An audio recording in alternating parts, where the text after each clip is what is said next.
The European Commission presented last month a proposal for the reform of fiscal rules, which was suspended during the pandemic and will be reactivated and updated.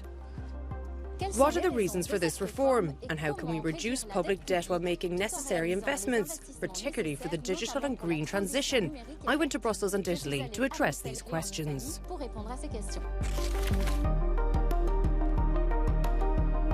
Public debt in the European Union reached a peak of 90% of GDP in 2020 during the pandemic, then decreased from 88% in 2021 to 84% in 2022, well above the limits set by the Commission.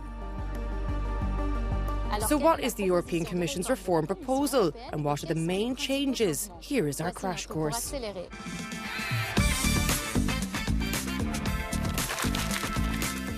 Europe is aiming to rewrite its fiscal rules on government spending and taxes. It wants debt levels to be more sustainable. Many countries have spent a lot of public money in recent years on measures to cushion the impact of the COVID-19 pandemic, Russia's war in Ukraine, and the energy crisis.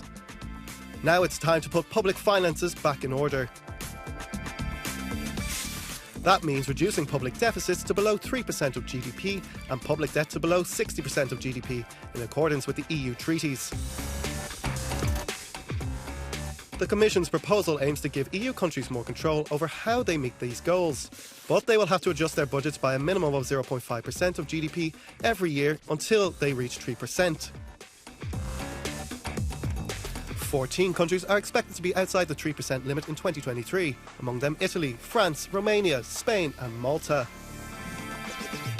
The reforms proposed by the European Commission aim to ensure sound public finances and promote investments in the green and digital transitions. The objective is therefore a gradual reduction of public debt over 4 or even 7 years for countries above the limits, with a country-specific approach. On the other hand, reduced fines will be effectively implemented in case of non-compliance with the rules. Why did the European Commission choose this approach? I discussed it with European Commissioner Paolo Gentiloni.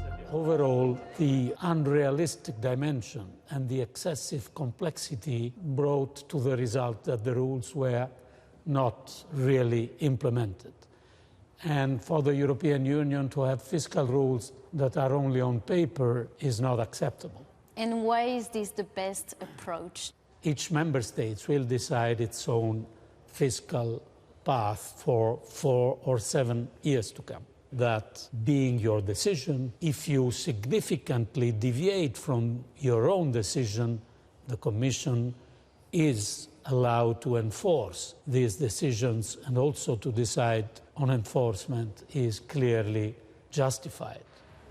Some large countries like Italy or France are far higher than those limits. Do you think it's achievable to bring these figures down anytime soon? With a gradual approach, I think we can achieve what, unfortunately, was impossible to achieve with the existing rules. It will not reach tomorrow the famous 60%. I think we should be open on this. But if the trajectory changes from an upward to a downward trajectory, this will be important for markets and for our union.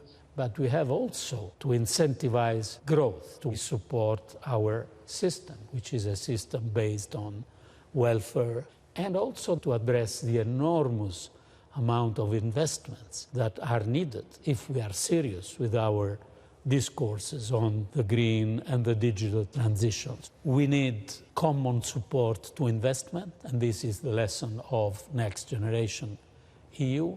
Thank you, Commissioner. Thank you.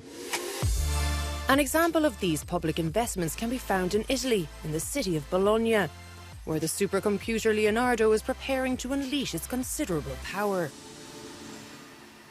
Leonardo performs 250 million billion operations per second. Currently, it is the 4th most powerful machine in the world.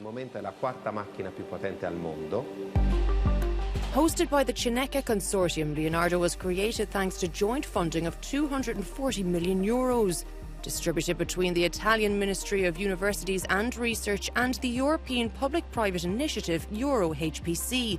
It will soon be available for research and innovation projects. The sectors in which Leonardo will be used range from weather forecasts, combating climate change, to accelerating the new developments of new drugs and developing new digital twin products in general.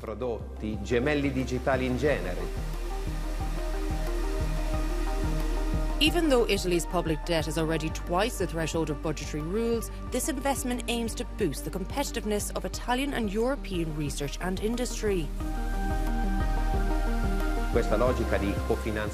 This logic of co-financing with member states is now bearing fruit because, at the moment, among the top 4 most powerful computers in the world, 2 of them are European. This is an absolute novelty in the global landscape. In Naples, the pharmaceutical company Dompe, the first company to sign an agreement with Leonardo, hopes to leverage its full potential for drug identification through the analysis of a wide range of molecules. We are talking about trillions of molecules, which is equivalent to the number of stars in a galaxy in just a few hours. This is essential to search for the molecule that perfectly interacts with the target, which is then linked to the development of the pathology. The promise of the supercomputer is to be able to simulate the interaction of a drug with a virtual patient, as well as predict the most at-risk pathologies by analysing millions of genomes that contain billions of data.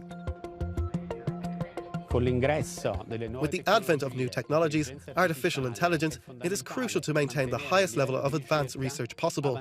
Therefore, utilising supercomputers allows us to achieve international competitiveness, even as a medium-sized company.